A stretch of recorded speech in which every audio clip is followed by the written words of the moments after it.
तो बाबा आज जैसे हमारा टॉपिक है समय। तो समय के लिए बारे में ही बता रहे हैं कि समय की जो समाप्ति है। हालांकि अगर साइंटिफिक आप लैंग्वेज से देखें तो वो तो अभी तक समय को भी डिफाइन नहीं कर पाए हैं। तो वो तो एक बहुत गहरा टॉपिक है जो बाबा ने समय की जो परिभाषा दी है। तो बाबा तो जो समय का जो चक्र है उसको बोलते हैं कि अब वो जो उसकी समाप्ति होनी है तो वो कैसे होगी। उसमें हमें क्या करना है। सबसे बड़ी बात जो है जो महाभारत में जो उसमें बताई श्री कृष्ण ने कि युद्ध के वक्त हमें करना क्या है। कि आज जैसे दुनिया में हर जगह जो है अशांति है तो ऐसे समय पर हम क्या करें, तभी तो भगवत गीता की जरूरत है। तो बाबा उसमें क्या कह रहे हैं। तो आज बाप दादा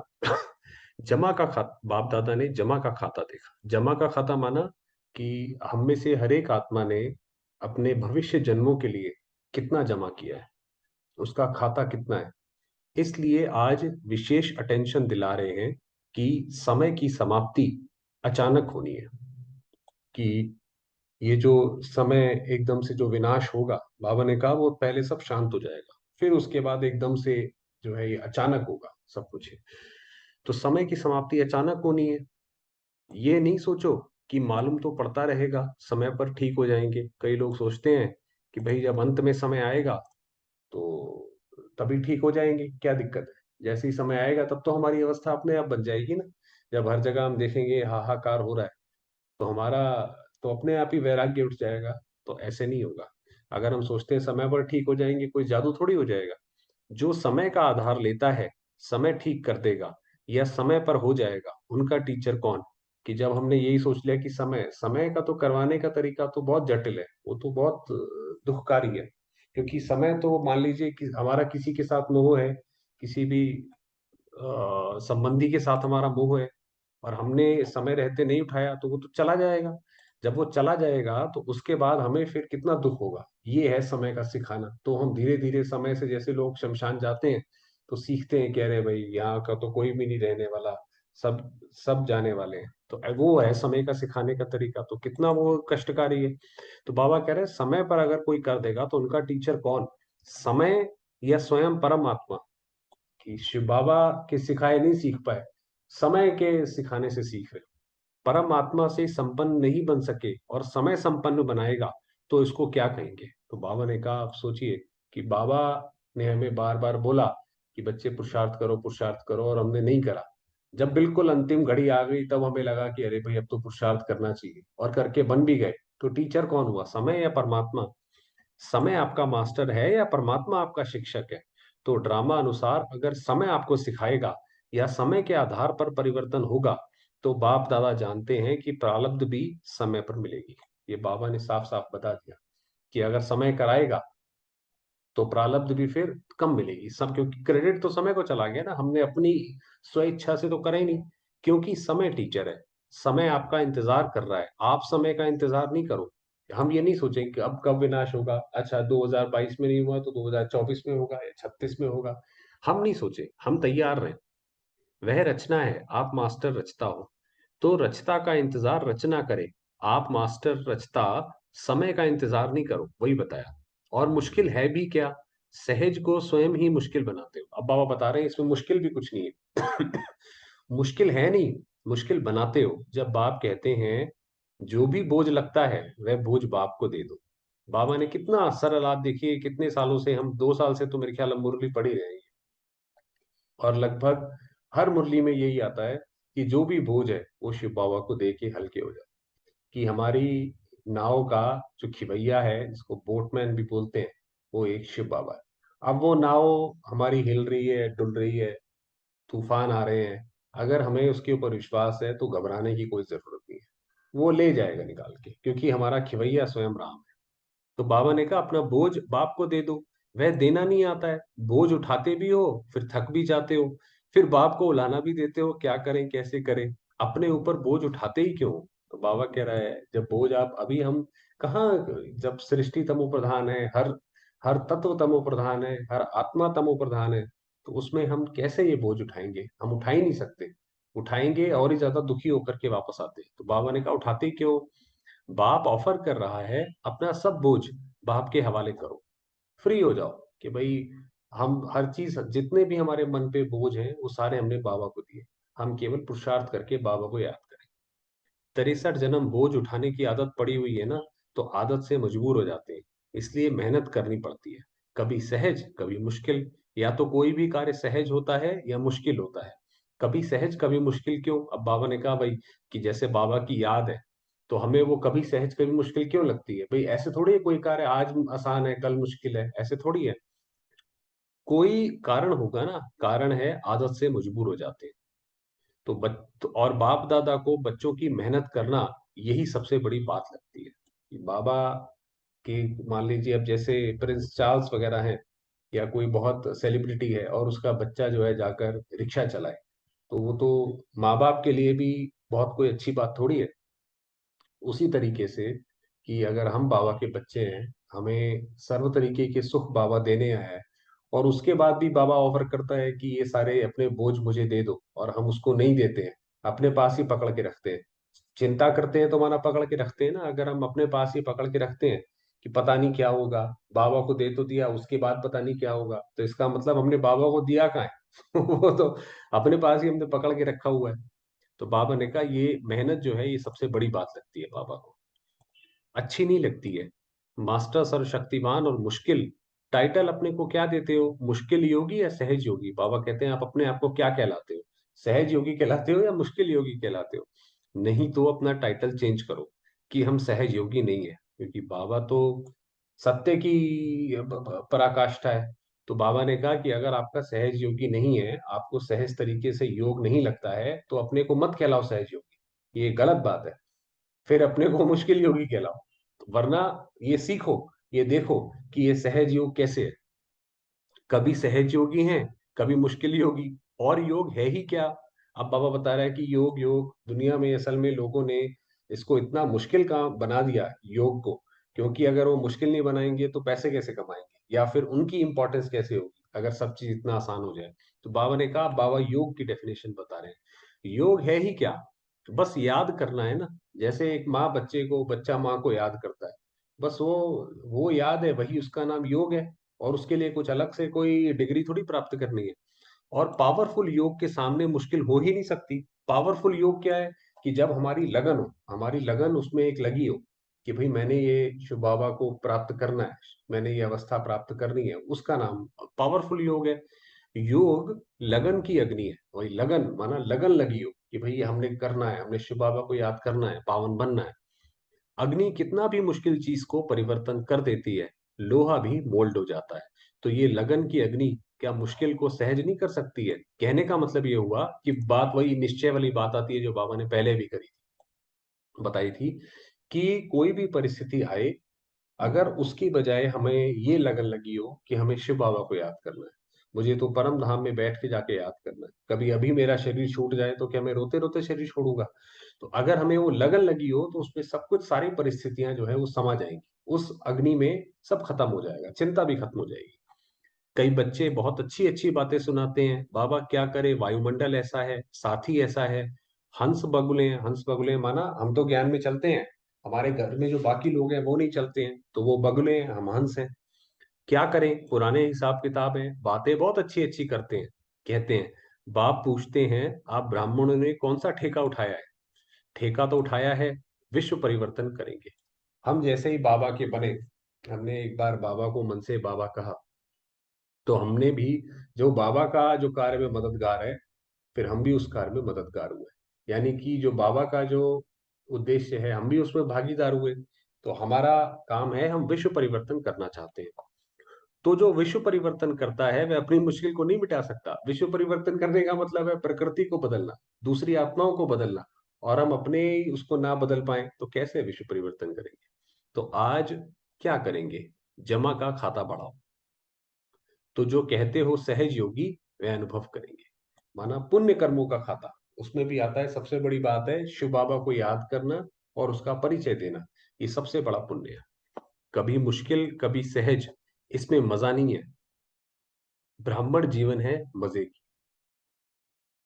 संगम युग है मजे का युग। तो बाबा ने कहा ये जो, अब आप देखिए कितना बिल्कुल कॉन्ट्रास्ट, कि इस पूरे कल्प में सबसे बड़ा जो विनाश होता है, सबसे बड़े जो दुख के पहाड़ गिरते हैं वो गिरते हैं संगम युग पर, क्योंकि संगम युग पर कलयुग बदल के सतयुग आता है, पूरा महाविनाश होता है, विनाश लीला होती है।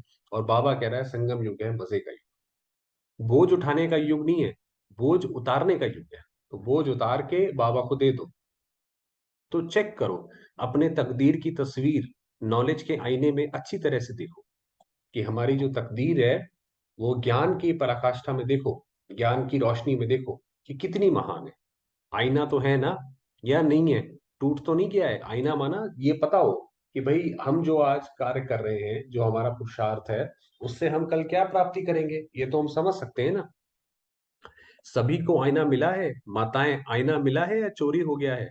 पांडव तो संभालने में होशियार है ना, आईना है, हाथ तो अच्छा उठाया, सबने हाथ उठाया, अच्छा है। तकदीर की तस्वीर देखो। अब देखिए बाबा कैसे इशारों से बताते, जो बाबा ने पहले भी बोला कि ये इशारों की भाषा है, फरिश्तों की भाषा जो होती है तो इशारों की होती है। तो तकदीर की, हमारी तकदीर कितनी महान है। अगर अच्छा काम करेंगे, बाबा को याद करेंगे, तभी तो हमें महसूस होगा ना कि हमारी तकदीर अच्छी है, ऐसी थोड़ी होगा महसूस। और सदा अपने तकदीर की तस्वीर देख, वाह वाह का गीत गाओ, तो वाह मेरी तकदीर। तो बाबा ने कहा सिर्फ यही योग है, अगर सिर्फ यही गाते हो कि वाह रे मैं आत्मा, वाह मेरी तकदीर, वाह मेरा बाबा, वाह मेरा परिवार। परिवार भी वाह वाह है, ऐसे नहीं ये तो बहुत वाह वाह है, ये थोड़ा ऐसा है कि परिवार, ब्राह्मण परिवार की बात कर रहे हैं बाबा, कि जो इतने सारे ब्राह्मण हैं, कोई वो सारे जो बाबा के बच्चे भी हैं, कोई वो सारे एक जैसे तो है नहीं, सारे नारायण तो है नहीं, कोई प्रजा का भी है, कोई प्रजा के नौकर है। तो बाबा ने कहा ऐसे नहीं कि ये परिवार वाह वाह नहीं है, नहीं, वाह मेरा परिवार, कि वाह मेरा ब्राह्मण परिवार भी बहुत अच्छा है, वाह मेरा भाग्य, और वाह मेरा बाबा। तो बाबा ने कहा बस यही योग है कि अपने भाग्य के गुण गाओ और शिव बाबा के गुण गाओ। ब्राह्मण जीवन अर्थात वाह वाह, हाय हाय नहीं, शारीरिक व्याधि में भी हाय हाय नहीं, वाह, ये भी बोझ उतरता है कि हमारे शारीरिक व्याधि, माना कोई बीमारी आ गई, कोई ऐसी चीज आ गई, तो उसमें भी वाह वाह कि कोई बात नहीं, बहुत अच्छा, ये बीमारी भी आई, देखो ये शिव बाबा को याद कराने के लिए आई है, क्योंकि बीमारी में याद ज्यादा करते हैं ना बाबा को। तो जैसे कि उसमें भी बीमारी की बलिहारी गाय, अरे बाबा बहुत अच्छा हुआ है, तो बहुत अच्छी बीमारी आई। ऐसे करके अगर 10 मण से आपका 3-4 मण बोझ उतर जाए तो अच्छा है या हाय हाय? भाई हमारे ऊपर जितना बोझ था उसमें से बीमारी आई तो वो बोझ हल्का हो गया, तो आत्मा हल्की हुई। तो क्या है, वह बोझ उतरा। हाय मेरा पार्ट ही ऐसा है, हाय मेरे को व्याधि छोड़ती नहीं है, आप छोड़ो या व्याधि छोड़ेगी, अगर हम ये सोचेंगे। काफी सारे लोगों को आप देखेंगे, उनको थोड़ी सी बीमारी हो जाती है, वो हाय हाय ही करते रहते हैं, हाय रे मेरी तो किस्मत ही खराब है, हाय रे देखो ये भी मुझे धोखा देता है, वो भी मुझे धोखा देता है, भगवान भी मेरी बात नहीं सुनता, मेरा तो भाग्य ही ऐसा है। तो अगर ऐसे करते रहेंगे तो ये तो वो व्याधि को हम बढ़ावा दे रहे हैं, अगर हाय हाय करेंगे। तो वाह वाह करते जाओ, तो वाह वाह करने से व्याधि भी खुश हो जाएगी। देखो यहाँ भी ऐसे होता है ना, किसकी महिमा करते हो तो वाह वाह करते हैं। तो आप देखिए किसी की आप तारीफ करो तो वो कितना व्यक्ति खुश होता है ना। ऐसे ही अगर हम अपनी भी अपने भाग्य की करें, शिव बाबा के भाग्य की करें, और जो भी ड्रामा में होता है उसमें कोशिश करें वाह वाह वाह, तो बाबा ने कहा सब सही रहेगा।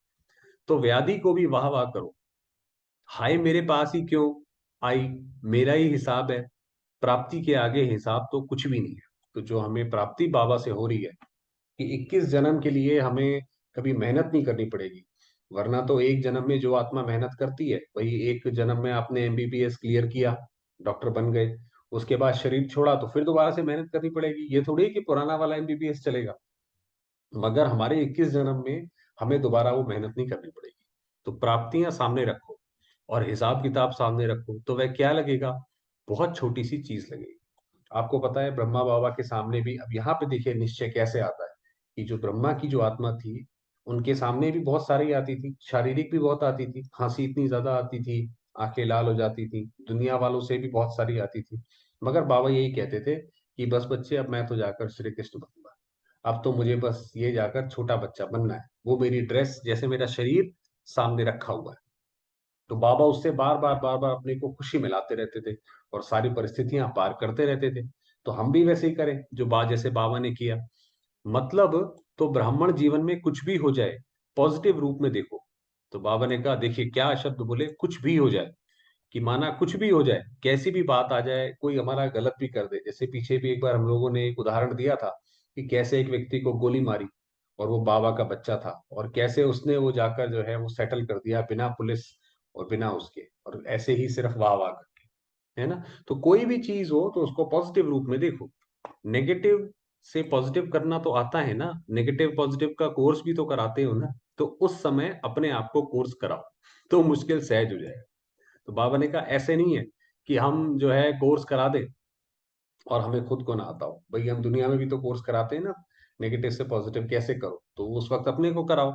मुश्किल शब्द ब्राह्मणों की डिक्शनरी में नहीं होना चाहिए। तो आप देखिए जैसे अब यही दिखाते हैं कि वो जब श्री राम चले, सेना भी बंदरों की ले ली, और फिर किसी के पास कुछ नहीं, किसी के पास कुछ नहीं, मगर फिर भी क्योंकि वो राम के साथ थे, करते करते करते करते रावण तक पहुंचे और रावण को मारा। तो आप पांडवों का भी यही देखेंगे। तो जब राम या श्री कृष्ण या शिव बाबा का ही वो तरीके से गायन है, तो जब वो हमारे साथ है तो हमारी विजय निश्चित है। बस उसके साथ रहें, वो ले जाएगा पार। अच्छा, कोई भी हिसाब है, आत्मा से है, शरीर से है, या प्रकृति से है। मान लीजिए किसी आत्मा से है, कैसे होता है आत्मा से हिसाब किताब? हम कुछ करेंगे नहीं तब भी वो हमारी बुराई करने लग जाएगा। बिल्कुल ऐसा लगेगा ये तो अन्याय कर रहा है हमारे साथ, तो इसका मतलब हमारा पुराना हिसाब किताब है उसके साथ। हमने भी पुराने पूर्व जन्मों में उसके साथ ऐसा किया है। प्रकृति माना शरीर से, क्योंकि प्रकृति के 5 तत्व भी कई बार मुश्किल का अनुभव कराते हैं। कोई भी हिसाब किताब योग अग्नि में भस्म कर लो। तो कोई भी ऐसा हिसाब किताब आए, अपनी जो योग की अग्नि है, कि मैंने शिव बाबा को योग लगाना है, मैंने इन चीजों से पार होना है, मेरा बोझ बाबा के पास है। तो उस लगन की अग्नि में ये सब कुछ जला दो। समझा क्या करना है? जमा का खाता बढ़ाओ। बोल में भी साधारण बोल नहीं, बोल में भी भिन्न भिन्न भाव और भावना होती है, और बोल द्वारा भाव और भावना का पता पड़ जाता है। तो जो सदा जो भी बोल बोलो उसमें आत्मिक भाव हो और शुभ और श्रेष्ठ भावना हो। तो हमारे जो भी बोल हो उससे किसी का भला हो, तब तब इसका मतलब है वो शुभ और श्रेष्ठ भावना है। हमने जाते हुए किसी को सरकाजम ही मार दिया, और कुछ नहीं है, ताना ही मार दिया, कि भाई तो उससे वो कोई जमा थोड़ी हुआ ना, उसमें कोई आत्मिक भाव हुआ। आत्मिक भाव का मतलब है हम सामने वाले को भी आत्मा देखें, और ये भी हमारी एक जैसे भाई है, एक शिव बाबा की संतान है, और इसकी हमें मदद करनी है। वो है इसकी श्रेष्ठ भावना। ना कि हम उसके ऊपर कटाक्ष मारें कि यह देखो हम बताते हैं इसकी बात हम कैसे काटते हैं, ये कितनी गलत बात बोली इसने, वो नहीं। तो वो श्रेष्ठ भावना नहीं है, उससे जो है जमा नहीं होगा। चलिए समय हुआ है, थोड़ी देर बाबा को याद कर। तो कल तक के लिए है वाहवाही करेंगे बस। तो यही होमवर्क लेते हैं 24 घंटे के लिए, कि जैसे बाबा ने कहा कुछ भी हो जाए, पॉजिटिव को भी नेगेटिव को भी पॉजिटिव रूप में देखो। हर चीज वाह वाह वाह मेरा भाग्य है, यही बात। चलिए।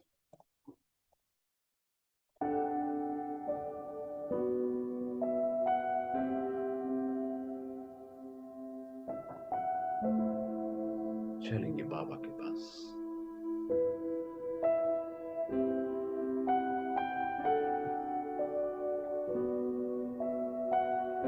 मैं आत्मा, प्रकाश स्वरूप,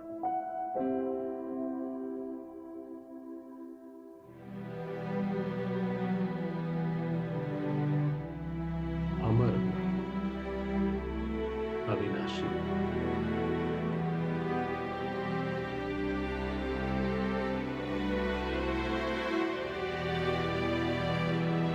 जन्म और मृत्यु से परे।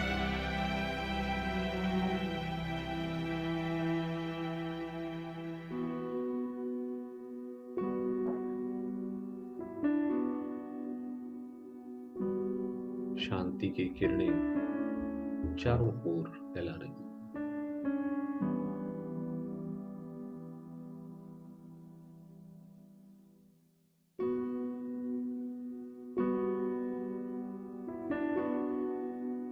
इस शरीर को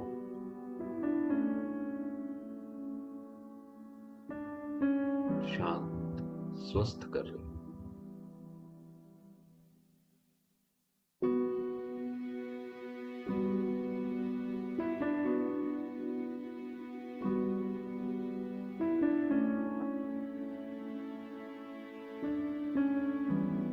निराकार ज्योतिर्बिंदु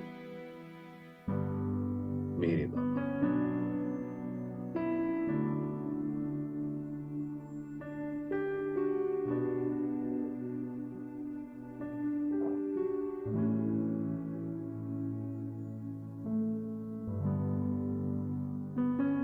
उनका अपार स्नेह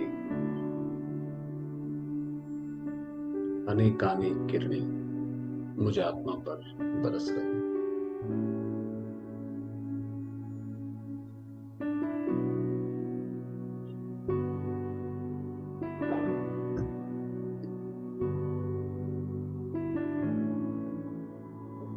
अनुभव करेंगे इन परमात्मा किरणों को स्वयं के ऊपर।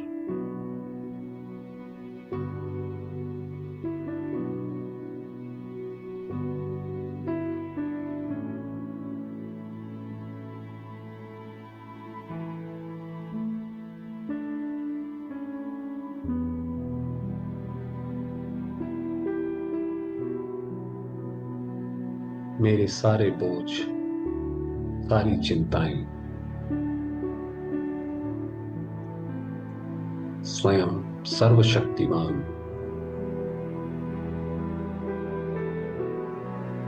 बाबा ने अपने ऊपर ली है।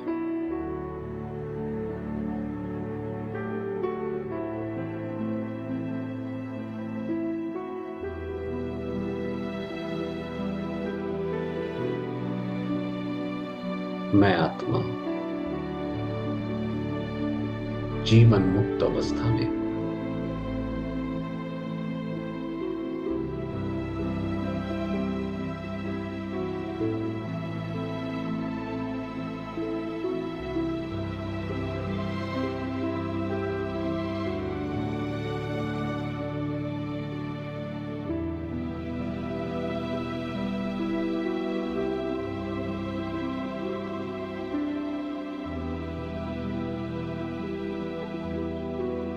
बाबा की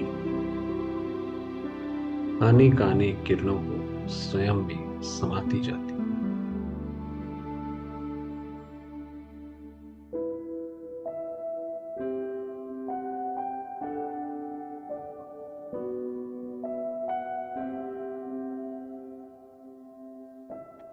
मैं आत्मा अपनी संपूर्ण संपन्न अवस्था में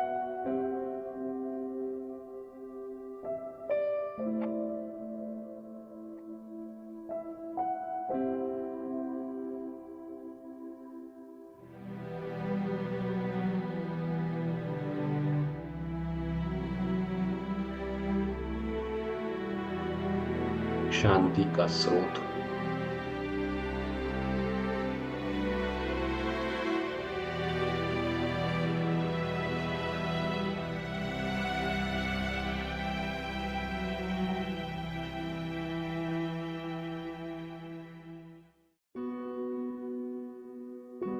शांति का चंद्रमा,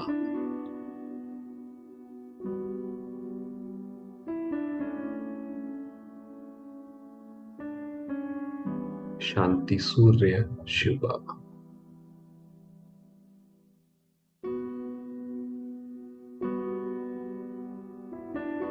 उनकी किरणें मुझ आत्मा पर पड़कर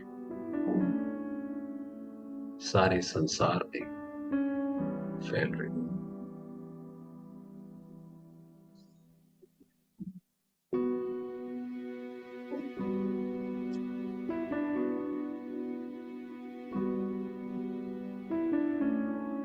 सर्वात्माओं को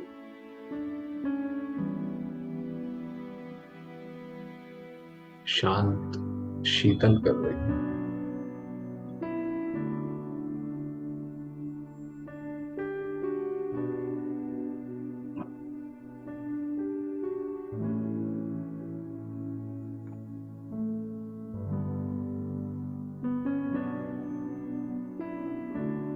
सारे संसार में शांति व्याप्त।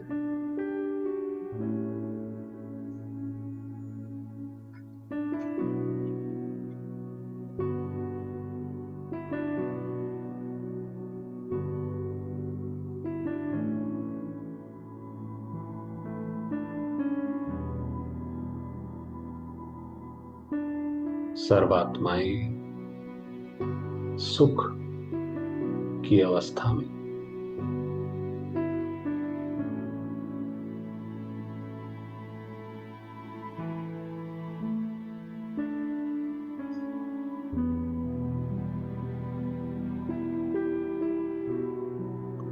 सभी चिंताओं से मुक्त।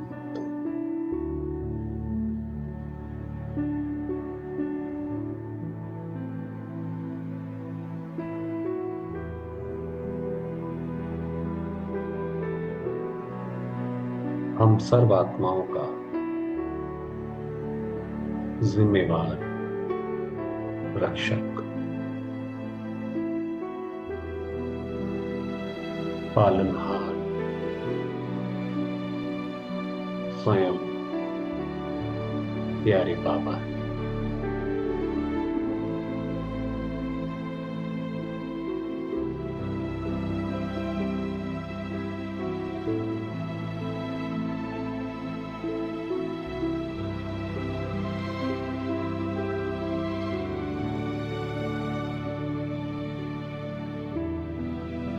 ओम